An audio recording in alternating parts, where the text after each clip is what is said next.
Hello, guys, and welcome to the 25th episode of the Dapper Gaming Podcast for August 4th. With me, as always, Tyler. Yep. And then, as usual, no one else. There's no one down here. Oh, there's a couple of spots missing. Down. We had a really good episode last week, I think. Yeah, we did. We're gonna have a hard time topping that this week. True, but we do have some pretty good news to talk about, I think. So. Yeah, by not doing anything last week, there's shit to talk about this week. Yeah, so it works out. So, at least we've got stuff to do. Mm-hmm. So, what do you want to start with for a topic? Do you want to start with about Bioshock Infinite DLC because it's just kind of easy? Yeah. You haven't played that game yet, have you? No, I haven't. Oh. So, I really haven't read that much about it either, so I guess, because I've kind of been, avoiding spoilers and everything, because I heard it's more for the story rather than the gameplay, so... Oh, without a doubt. The story's so good. The DLC I'm super excited about, because you go back to Rapture. Oh, really? Yeah, it's... I do know what that is, so... Yeah, so you're playing as Booker and Elizabeth. Okay. And it's who are the two main characters from Bioshock Infinite. Okay, good. That's it's going to be really hard to talk about this without spoiling Bioshock Infinite. You know what? If this you want is awkward. I mean, no, I don't want to spoil it. It's okay. But, so I'm just going to avoid talking more specifically about why this makes sense as to why they're there. You'll find out later. But, you're playing as Booker and a film noir version of Elizabeth, who's incredibly sexy, but it makes me feel so bad because there's a storyline reason why that's so wrong. Have you seen Old Boy? No. No? Okay then. Well, that doesn't spoil that then. I'm so confused. I want to know everything right now. But yeah, so you're playing as Booker DeWitt in the first piece of DLC because it's a two-part story DLC. Okay. It's called Burial at Sea, right? Yeah. Yeah. So part one you play as Booker DeWitt, second part you play as Elizabeth, and it's the night before the bombings in Rapture. Okay. So it's the night before everything goes down. All right. And the night of, I guess. Yeah. So as someone who loved Bioshock 1, I'm super interested about that lore, and this fills in pre everything being fucked up lore. So it's kind of almost a prequel. It's a prequel to Bioshock 1, yeah. Right. Cool. I like that they're returning to their previous games then, because did 3 ever hint back to the other 2, or was it mostly 3 at the end? They go to Rapture. Okay. They end up in Rapture. So in the ending. The ending talks briefly talks about it. There's some stuff to be explained, and there's some crossover stuff between Bioshock Infinite and Bioshock 1. But if you haven't played Bioshock Infinite, then you wouldn't know. Right. It has to do with the songbird. I just never really... I guess I played 1, but never really played it for the story. I don't think I'm done with it, to be honest, so I should probably just go back and actually, just wander and get the story behind those 2 before I actually play Infinite, because it'll probably make a little more Well, sense. the Infinite, the stories aren't really related, so okay. You should be okay. I might... I don't know. Well, we'll see, but... do you know how much this is? I've not seen, but... It's $15 for each piece of DLC. Oh, it's not like a 2-part one DLC, it's 2 separate DLCs? Yeah, it's 2 separate DLCs that deal with one thing. I'm okay with that. It's basically episodic content, so it's it comes out to pretty much the price of an expansion pack, and that's essentially what it is. And then you can get the season pass for $20, I think, which is both of those. So if you know that you're gonna buy both of them, then you might as well just get the season pass. Yeah, that's not really that bad. I'm gonna get the season pass after the first piece of DLC comes out, because they released another piece of DLC, but it's basically just horde mode, and I have no fucking interest in that yet. Yeah, I think I've been looking at it on Steam. So, and then it's like other weapons. I kind of don't. I mean, I like that they add new content like that to games now, but it's kind of a crappy piece of DLC because Bioshock Infinite is not that good, like gameplay wise. The shooting's not that good. I don't think it's bad. I think it's like totally on level with Call of Duty and Battlefield, but so it's not really. but like that, I don't consider that good. So Right. But I kind of felt like that with Deus Ex's DLC. I just got it and I haven't played with it, but I was kind of more upset that I played that game once and kind of felt like I got the whole game out of it, and I haven't really had a need to go back. But now I want to go back and play it. But I just got the DLC, and it's kind of like I don't. It's gonna add a little bit to the game, but I wish they would have had it originally. So it's kind of weird they didn't. But yeah, I'm not a big fan of, I guess, weapon DLC. But this thing does seem pretty cool, and the fact that it's kind of in a different setting really makes it interesting. But because I don't know, DLC kind of. I guess we talked about it last podcast, like in Skyrim, where it's in the same realm as what you play, and kind of gets not. It can get old depending on how you do it, I guess. But putting in a new scene just makes a really fresh take on it. So hopefully they keep up with the story and it goes really well. yeah, I'm kind of interested in it, so I'm gonna buy it. I don't know. Maybe Jeff will buy it, and we'll do a whole podcast about it again after the 2 parts are out. Yeah. Because I'm guessing if they're doing it in 2 parts, then the story's probably, or at least the gameplay is going to be pretty lengthy. So yeah, I'm assuming that each part's not like 20 minutes long. Well, that was cool. Can't wait for the next one. Yeah. So that was one of the big things that happened this week, and then we've got 2 other things. Do you want to do Everquest or do you want to do Phil Fish? Let's go with Phil Fish. Let's do Phil Fish. Yeah. I can do Phil Fish. So last week we didn't talk about it, even though it happened before the podcast last week. But Phil Fish has left the gaming industry forever and will not be completing Fez 2. It's been canceled. It's official. Reading articles about why this happened, kind of upset about it. Okay, the reason why is completely retarded, but not because of Phil Fish, but rather the person who did it. Because the guy who did it, Beer, he's an employee for Game Trailers, and he basically like flipped shit at Phil Fish and called him like a hipster asshole. Yeah, because he wouldn't do an interview with him. Oh, really? Yeah, he wouldn't he wouldn't do an interview with him about the reversal of Microsoft's policy on self-publishing for the Xbox One. Right.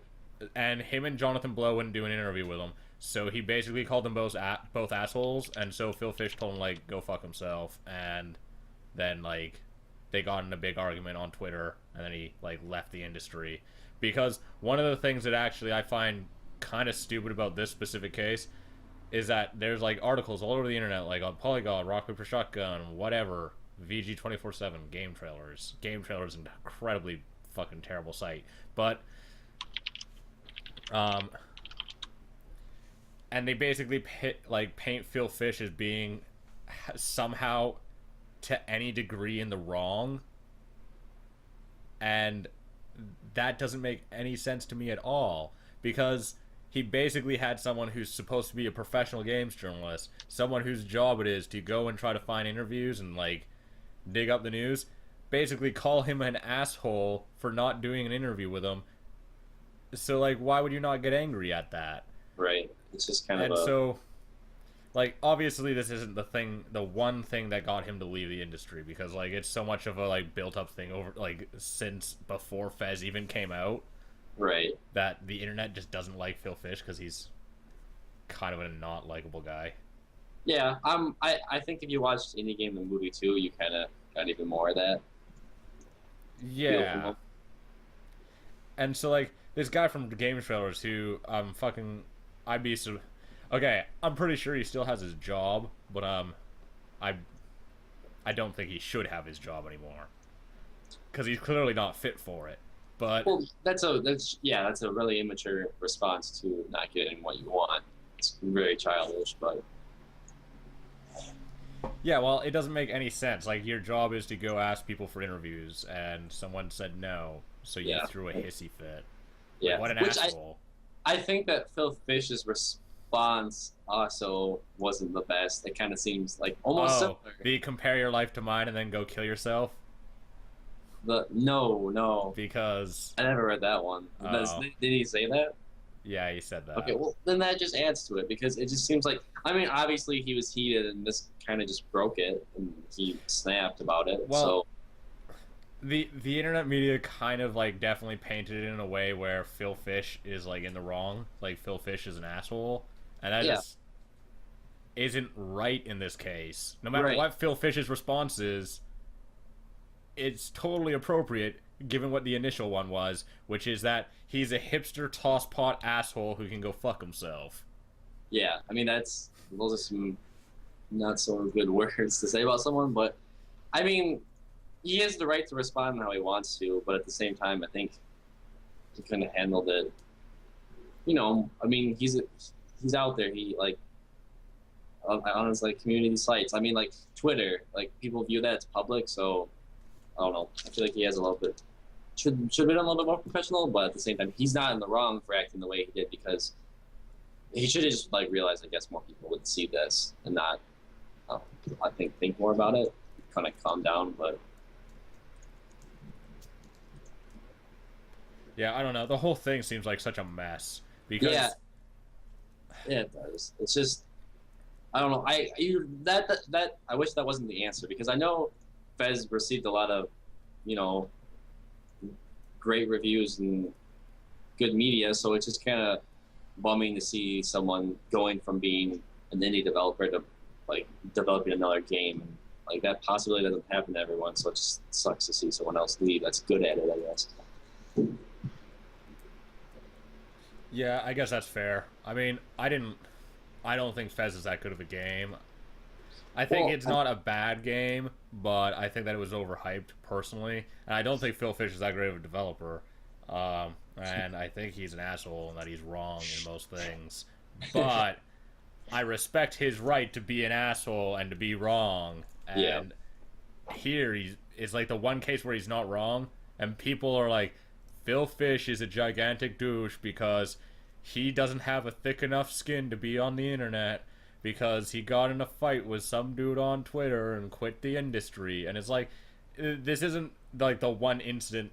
It's not like this incident, I guess, is the only time that he's been given shit on the internet about yeah, like his game and about being an asshole. So I mean, like, if he I would totally understand leaving the industry completely because of how much shit that Phil Fish has gotten since before Fez even came out.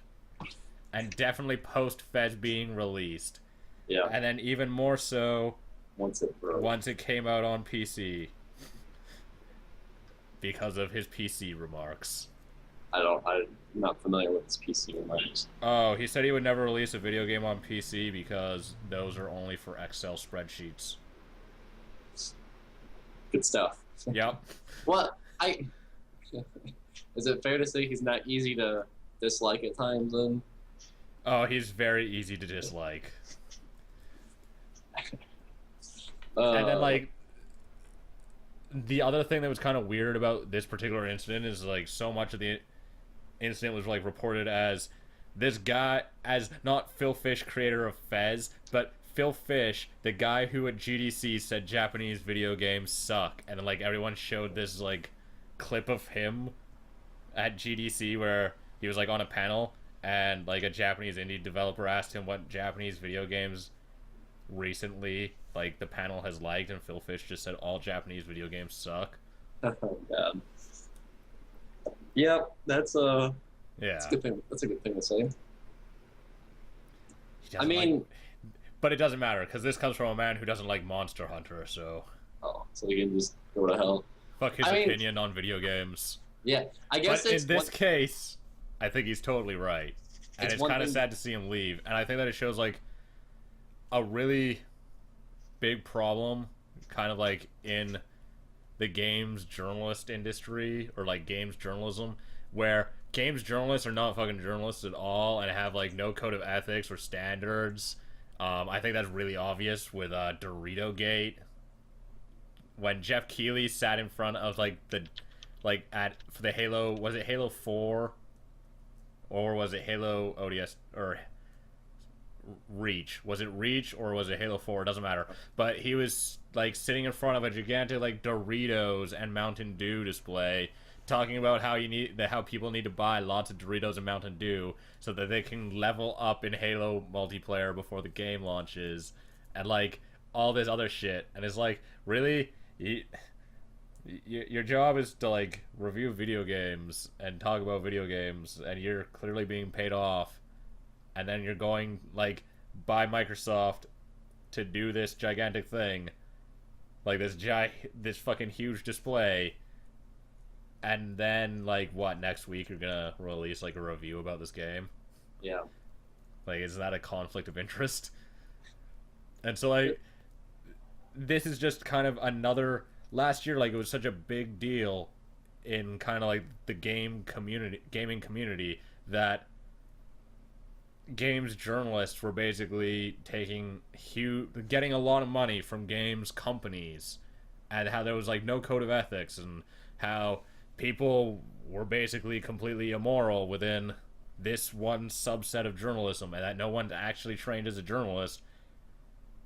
And then now here we are, like halfway through this year, and now we have this fucking beer asshole who's like berating people who won't give him an interview. Right. So it's such a blatant. I hate the games industry so much. Yeah. And I feel like it's mostly like that, just with like, you know, larger media companies.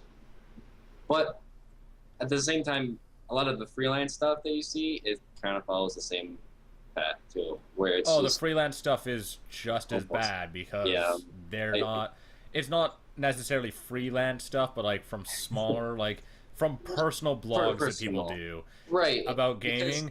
They're just as bad, obviously, as actual game journalist sites, but there's like a huge difference there. One being that one's a personal blog, or like a small group of bloggers, right, and then one of them is fucking game trailers that you clearly get paid to do this, and it's more of a job rather than they're like one of the biggest gaming news sites on the fucking internet. Why can't they just not be assholes? Yeah. Do your shitty little internet show called The Annoyed Gamer. But I feel like it might be like, maybe they'll realize that, hey, this guy has given us a bad rap too, because it's not game trailers in general. If it was just that one guy, then I don't know. It's just an internet journalist being an internet journalist, and he needs to be put in line by his company. Like, maybe he got to that point where he thinks he has too much control over what he does, and he shouldn't. But I don't think it's right to say that game trailers themselves, I mean, as bad of a company as you may think they are, I don't think just by his actions it should be decided like that. Yeah, I just feel like whatever. Yeah. We've talked about everything that needs to be talked about regarding this topic. True. So let's jump into probably the thing I'm most excited about this week. Yeah. And then maybe we'll have time for another topic. There's a few topics that we can talk about, really, like leading up to next week's events.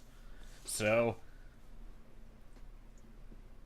Everquest Next was announced at a Sony Online, whatever it's called. Expo. Maybe. Yeah, maybe it's an expo.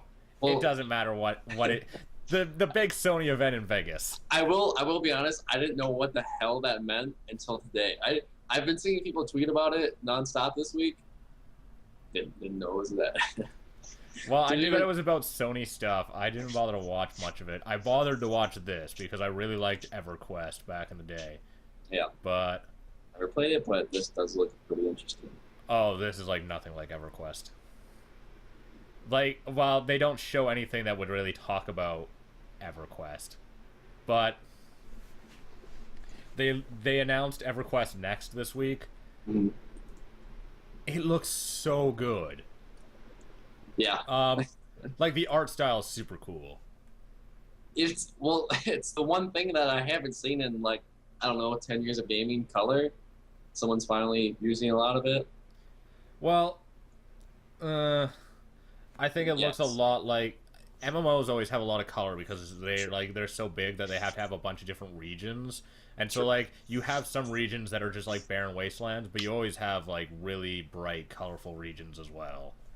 So I mean like MMOs are like the only genre where there are lots of color. And I don't play any, so that'd be why I'm very denied of color, I guess. Yeah, But fair enough.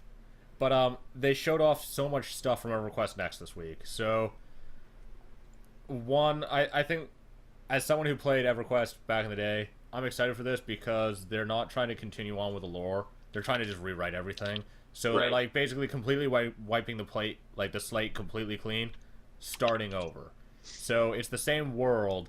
There's a few new regions. There's the old regions there always used to be, but basically it's like reset the game. And then they have obviously they've updated the graphics a ton. mm, Um, the environments look really nice. yeah, they At do. least the environments that they showed. They're using the same lighting engine that they use in PlanetSide 2, and PlanetSide 2 has awesome lighting effects. Yeah, So that's why a lot of the regions that they showed had like pretty nice lighting. They had like a really cool like foggy thing going on. They showed off one of the regions they showed off was like really heavily forested, yeah, and like there wasn't a lot of sun coming through the trees, and like it was like really high humidity, so it was all like misty. I see. It looked good. Yeah, it does. And then have you seen the stuff about destructibility of the world? Yeah, I think my first impression of it was kind of okay. I've seen this before because they have that giant robot that just Oh, the takes. giant iron golem that like smashes that house apart. Yeah, and it's funny because they're like destructible environment, and he just punches it, and there's a giant cloud of dust, and you can't see anything, and then the house is gone. I'm like, well, shit. I mean, that's not easy to do per se, but like, It's something you've seen before, but it's not something you've seen in the game this big. exactly. Because like you've seen it in Battlefield 3, mm-hmm. and that's like it. Bad Company 2, but I'm Like yeah. In an MMO, no, I don't think I've seen that. At least what I've watched of all the MMO, like previous MMOs. no, I can't think of any MMOs that are like that. Because like one of the big ideas about this game that they're like bringing to the table is that it's about creating permanent stories, like one-time events. So you sort of had that idea going on with Guild Wars, where like you go around and you like get these quests randomly as a result of like where you're at, Mm-hmm. but they were like there were so few of them that like they always repeated. You do them over and over again. Everyone's had to do all of them. This is like the world. Their idea is hopefully that the world permanently builds on top of itself. So like a village could be, you could get a quest to like help set up a village, and then you set up the village, and then like it gets attacked by orcs, so you have to go defeat the orcs, or you have to help them build a wall. Then you like get them the supplies to build a wall, and they build a wall. Then the orcs like have to get a big army so that they can destroy the town, and then you could help like destroy the town, and then the town would never be there again. Or you could help save the town and like destroy the orc encampment, and they would be gone forever. And so like there's this idea that they're bringing to the table, which is what everyone pretty much always wanted in MMOs, which is like this permanent story that no one else like gets. Basically, to build unique player stories, everyone has a different story as to what they did in the world. Right. It brings more of a sense of community, I think. When they talk about I think they call them rallies or rally quests. Can't remember. Yeah. Well, it just that we were talking about that last week too. A community in a game like this is important, and that just brings you together even more because you're helping out for a whole social event almost too. I mean, in the process of also shaping the world, you're shaping your community too, which is I think that's a perfect idea. We talked about Skyrim multiple times in the past where you're playing and just your actions have no effects in it. And I mean, that's a RPG, so it's kind of a little different comparison. But at the same time, Yeah, I but mean, in a single player game, you would think it would be easier to make your actions way have an actual effect on the world. way easier. And the fact that you can do this with your friends and shape a world, like how I mean, obviously, one person's not going to have as large of an influence as a group of people will in this type of event, I would hope. But Oh, that's just yeah, that's without a doubt. But like, just as awesome. someone who's played MMOs or at least used to play them, like back in the day when people actually gave a shit, and like it was required actual like dedication Yeah. to get to do like the higher end content, there were definitely people like that were renowned like on our server. I started playing World of Warcraft day one when that came out because I loved Warcraft, so I thought like, oh man, this is gonna be great. Yeah. Because it's supposed to be like Everquest but with fucking WoW, or like with Warcraft. And yeah. it was just so amazing. But like, everyone knew who the first level 60 was. Everyone knew who the best paladin on the server was. Everyone knew that Forlorn Legacy was the best guild on the server. Everyone knew like these specific individuals because like they were legendary, because they were the best. And I'm just hoping that they can recreate that sort of experience inside of EverQuest by basically making the game not super accessible. Because, and I know it sounds stupid, but by making an MMO accessible, you sort of kill it. Because then it's like, you can just jump in, play it like any other game, and then leave, and you're done. Because like it's just, and then there's nothing there to like hold you, because it's so easy to go through and get all of the gear and then just be done until there's a major content update. And I mean, if it's overly accessible, especially with those beginning raids or like beginning endgame content, if those are accessible or too easy, then they'll get finished in no time, and then you have no content to do. But World of Warcraft, like in vanilla WoW, all of the endgame content was not accessible. You needed to get attuned to it, which meant that you had to do a long quest of or a long chain of quests and try to get groups together to do those quests, just so that you could go and get attuned, so you could go into a dungeon. And then the dungeon was even harder. Right. Well, it's just like what you said. You have to get used to it and actually play it and be like active in the game. I tried to play WoW. That was quite a while ago. I mean, like multiple years ago, and a lot of my friends were into it, and I played it once. That's obviously not getting into it, but like even hear my friends talk about it, was just such a huge deal to just get with people, and just, I mean, like guilds and everything. It just like was overwhelming, all the information that there was about it. And now they talk about how they just get on once in a while and power level people to like a cap, and then that's it. Like, it's not really a huge, I guess, it's not really a huge end goal. I mean, there is, I guess, in a sense. I don't really know too much about WoW, but I mean, I know you raid and you go to dungeons and all that. And like, well, raiding's the end goal. You want to beat all the dungeons, or all the raids. But so like the raids have gotten way too accessible that there's like no. It used to be like a point of pride to complete raids. Yeah. And now it's kind of not, because they're so easy. They talked about in the game about trying to like create these one-time unique experiences, because games like WoW have like these global events sort of, but everyone's done them. And one of the things that was always like really awesome, at least near the beginning of World of Warcraft, was Onyxia and Blackwing Lair. Fuck, I can't believe I remember the name of that dungeon, or that raid. But when you completed them, you like the last boss, or Onyxia, you just killed a giant dragon. There was only one boss. She was called Onyxia. She was a giant dragon, and you'd kill her, and then you'd like take her head and you would hang it about like at the gates of Stormwind. And same thing when you beat Blackwing Lair. And so like every time that a guild actually managed to complete one of those raids, they would get to hang the head. And like definitely near the beginning of those raids, or like the time where those raids were out, that was such a big deal on the server, because like no one else had done it yet, or very few people had. But now, like if you did something like that, I mean, everyone would be doing it every day. Yeah. I mean, you can do the raids now with a complete group of randoms. Right. Then you say like you can queue I said for that raids. last week. You can queue for raids, and they're actually completable without like a solid group of people that you know. Right. You can just do it with pubbies. I think that whole just environment shift and all these permanent changes really add more to do at like the end game, but at the same time, they say there's not levels in this game. There's more paths, which I think are becoming more popular in games rather than. Well, it's practically a leveling system.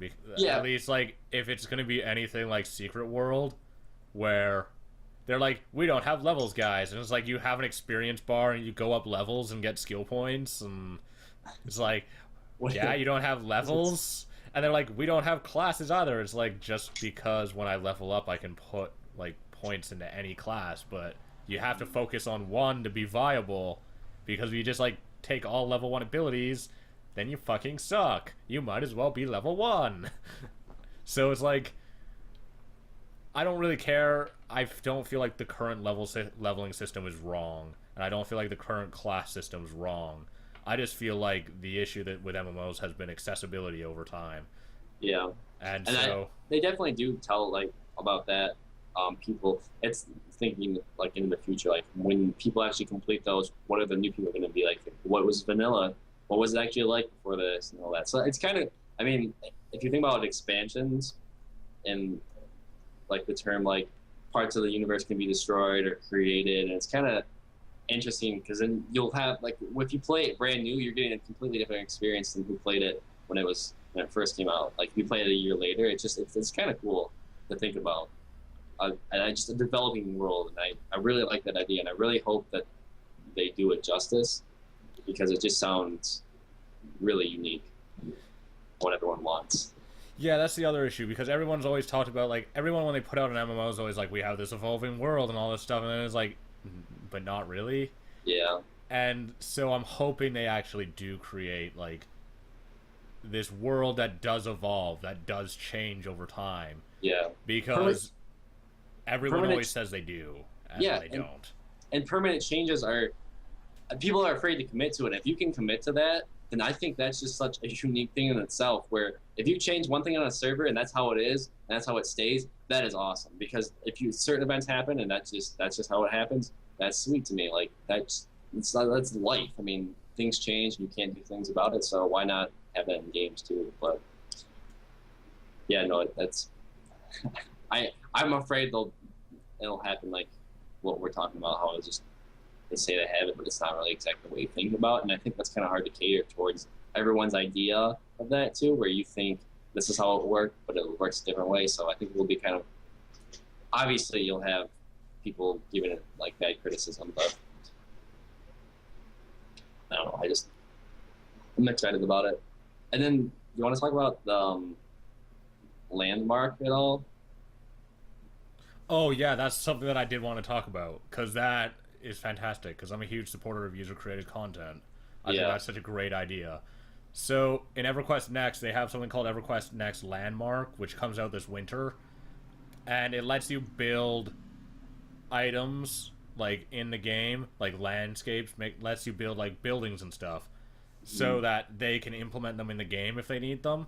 Yeah. Because then they can like basically create content for the actual game Everquest Next much faster than if they obviously didn't have a system like this. But it's kind of Minecraft-like, where like you go around and like mine stone and like cut down trees to get wood so that you can build stuff, and it places down in like a block-like system.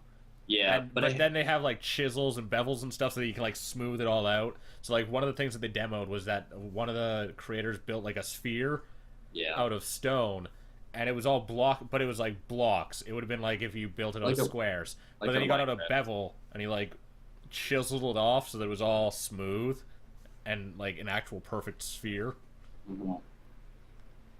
That's such a sick system. That is, and it's funny that I'm reading that Polygon article. They don't really mention. I mean, they say that you can get it for a certain like fee, not a fee, but like they pay you for it if they want it on an If they appropriate use fee. your content, then they pay Yeah, you. Yeah, and you can that's auction your content off to other users so that they can put it in like their stuff that they're building as well. yeah, and the fact that like you have a world and then they set your players off and you just go and find your flag like the area you want. That's just so cool. I mean, it's kind of cool because it's a game. It's by itself, it's its own game, but it also connects to another universe too. And Yeah, it's well, just, EverQuest Next is basically Minecraft, but like with your EverQuest character and not crappy looking.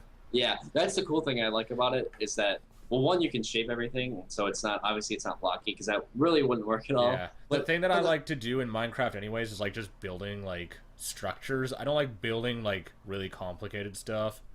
hmm I like just building landscapes, and so I think this is going to be like perfect for me because they're going to be like, we need this like something kind of fitting this theme. I'm like, I'm totally going to do that right now. yeah, and that's such a cool thing because it keeps you within that universe, but gives you a completely different gameplay style. Yeah. I mean, you're not it's not an MMO; it's its own game, and that's such Well, a cool. Like, EverQuest Next is like an MMO. It's like an MMO version of Minecraft because like you plant your flag down and other people can like walk through your zone, but they can't like destroy anything.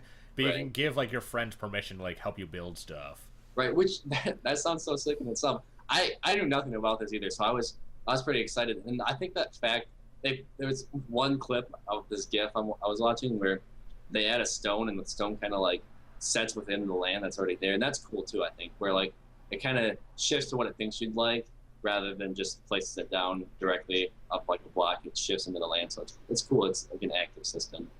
It definitely looks like it'll be fun though. Plus, it does look pretty damn amazing graphically. So, and it doesn't seem like it would get as boring to the eyes as Minecraft does. Yeah, and as far as like, I think that the art style in EverQuest is really strong, because it's cartoony, but it's not like overly cartoony. Right. It's not. Both in EverQuest Next and EverQuest Next Landmark, in a way that like it will age well because MMOs are very much a service and not a game, and so it's like, you play this, I'm not even going to use the word say, you use this service every day for like a decade. I mean, EverQuest still has a community, and that game started in 1999. So we're like almost 15 years into this game, and people still play it because it's always evolving. There's always new content. It's a service, and within that service are games. And so, like, the idea of them, so basically, like, the art style that they use allow that game to not look like ass 2 years down the line, because Call of Duty can get away with it because you play Call of Duty for six to like 12 months, and then you get the new one. The new one comes out, right? But if you're a game like this where that game has to have people playing it for like 10 years to make it worthwhile, then you need it to look good for all 10 years. And that's when like art style becomes really, really important. Mm-hmm. I mean, you can make minor upgrades to the graphics. Like, you see WoW looks way better now than it did in vanilla, but it doesn't look like Raiders or this or Neverwinter. Like, it's not at that level of graphics because they'd have to remake the whole game. And that's just not possible with a game that big.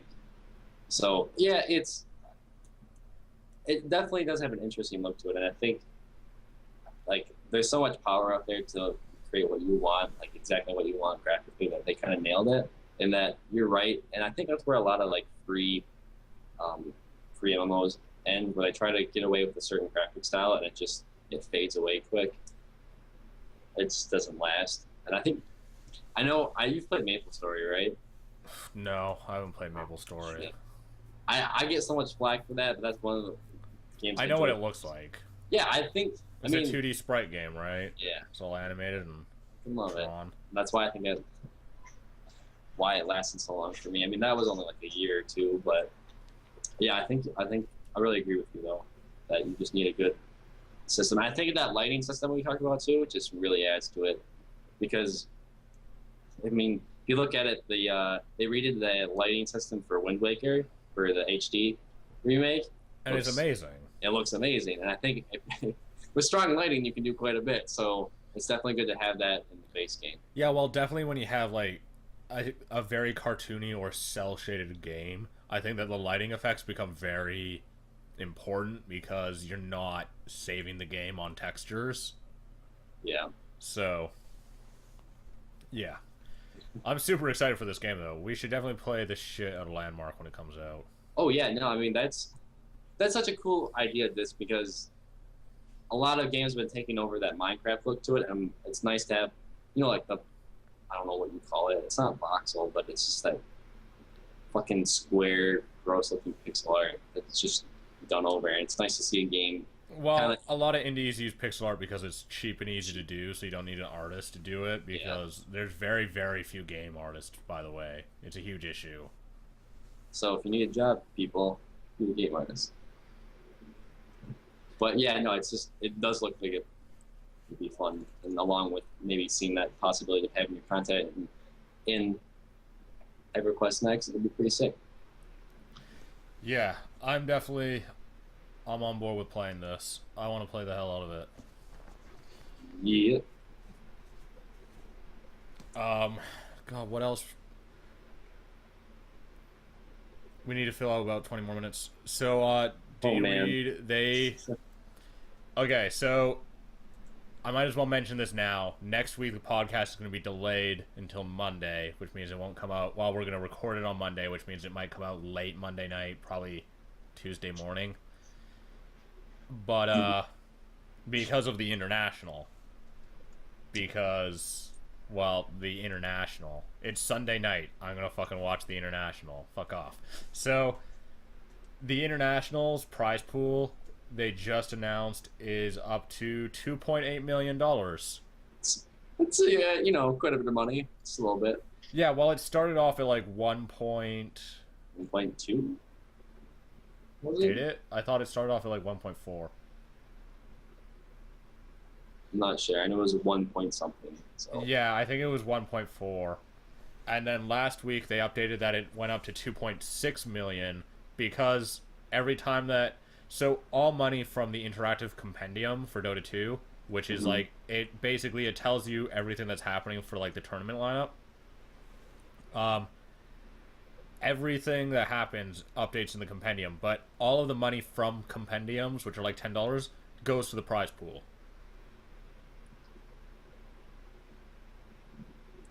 And then I think if it hits, if the prize pool goes up to 3.2 million, so another 400 grand at this point, then the community gets to vote on the next champion to be put in the game. Oh, really? Yeah. Wow. So compendium just keeps plays updated. That's it. Like what? Do you know what exactly it has in it, or? I think you can put like stickers and stuff in it from like virtual stickers from for the Dota team or Dota 2 teams like pages and stuff. Like you can collect player cards and shit. But it basically just tells you what's happening like throughout the tournament. Okay. And but I know like this is a really cool idea because this lets people who are into the in the community help grow the prize pool, because Shoutcraft America did this something kind of similar where like you could tip players, like give them money directly, and it's kind of like a way for the community to help support esports in a much more direct manner than like paying for streams, because this money gets to the players. It doesn't go to MLG or whatever, and this money in this case does not go to Valve. And I mean, if you look at, for example, the top prize pool right now for first place is $1.4 million, which is a huge prize pool. That's the biggest prize pool ever in esports. I mean, you split it five ways, but at the same time, that's the biggest prize for esports for a first place finish ever. And the prize pool at 2.8 million makes it like by far the biggest prize pool ever for an event. Did players of Dota 2, is that all from them, or is there other sources of the prize? Like, this is just from compendium sales. That's insane. Yeah, compendiums are like $10 a piece, so I they mean, had to sell a shitload of them. yeah, do the math. That's like 100,000. I mean, for a million, it's 100,000 people, isn't it? Yeah. Yeah. So basically, and they've basically made a 1.5 million to get up to this point almost. So they've had like 150,000 sales. Yeah, that's just impressive, and it just shows you the awesome following people have with esports. So if only I knew more about Dota 2, but I think that's cool. They also said kind of like prizes, not prizes, but goals. If you get to a certain point, I mean, that's kind of like such a small prize, but at the same time, I know people actually look forward to that stuff. That's a pretty big deal in the Dota community, what comes out. But yeah, I think after I pay off my visa this week, because I'm gonna do it on like Tuesday, I'm gonna buy a compendium. So that and Shadowrun Returns, I'll buy both of those. Ooh. I'm definitely looking at that. But I feel like I'm really pleased that the compendium is doing so well in sales, because it just it helps grow the community in a good way. So yeah, rather than that's very good. What else happened this week? I know that Skullgirls got announced for PC. I don't know if that happened. It didn't get announced. It got announced a while ago, but they're like in beta. And it got announced to me. They opened pre-orders this week. Maybe we should say that. But I'm kind of interested in that because I think my friend had it for the PS3, and I think they played like 2 rounds of it. It's he good. Kicked my ass. I'm pleased that fighting games are starting to come out on PC, because there's no reason they should not be here. Right. Especially when it's so accessible to just use an Xbox controller. I mean, you can plug it in through USB if you use USB controller. With the next-gen PlayStation controllers, which are by far the best controllers for fighting games because of the D-pad, besides a fight stick, obviously. But as far as gamepads go, it's like the best one. And they said, it's going to be plug-and-play for the next-gen controllers for the PS4. They're going to actually do first-party drivers for it and everything. So you just plug it in and use it. That's sick. Yeah, because I really like the feel of the PlayStation controller. So I don't know what that feels like, but the only thing is, it's better because of the D-pad. Because the PS4 has the best D-pad of all current gen. It has a better like directional for like the diagonals, right? Well, each button on the up, down, left, right are individual buttons. Mm-hmm. And so it's not single face. Right. And that's what makes it by far the best D-pad. Sweet. Because you can, like, one of the biggest problems I have with the Xbox D-pad is, like, when I use it and I, like, hit up, you, like, get an angle sometimes because it's a single face. Mm-hmm. But on the PlayStation controllers, it's always been 4 individual buttons. Yeah. So that'll be intense. The only problem with that, though, is they're probably going to be kind of pricey, especially at launch, right? Well, no, they're going to be the same price as whatever the fuck they cost in the console, right? Like $40-$50. I mean,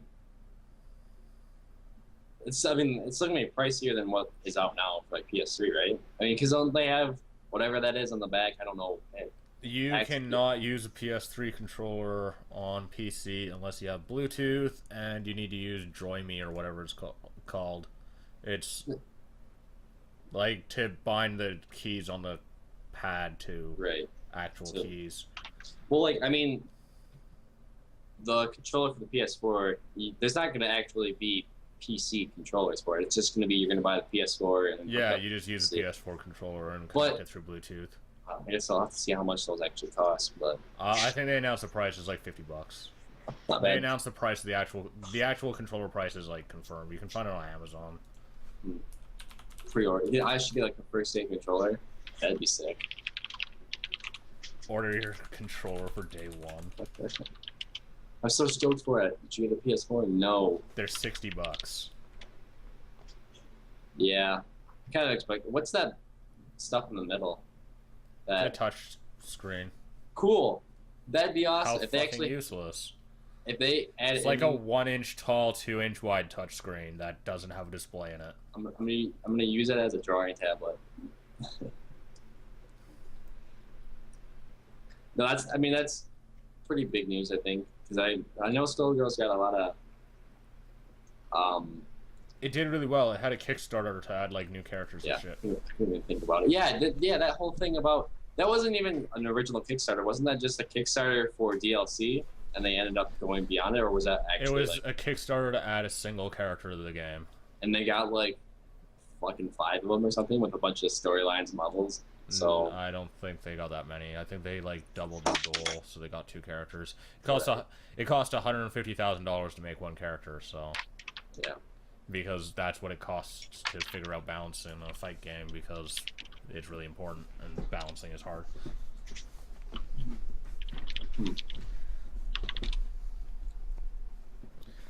So do you want to wrap this up and then play some Portal? Let's do it. I'm up for playing some Portal. I could do that. I could teleport everywhere. So this has been the 25th episode of the Dapper Gaming Podcast for August 4th, and I've been your host, Ryan. With me has been Tyler. Mm-hmm. And we're going to play some Portal. So we'll see you guys next week.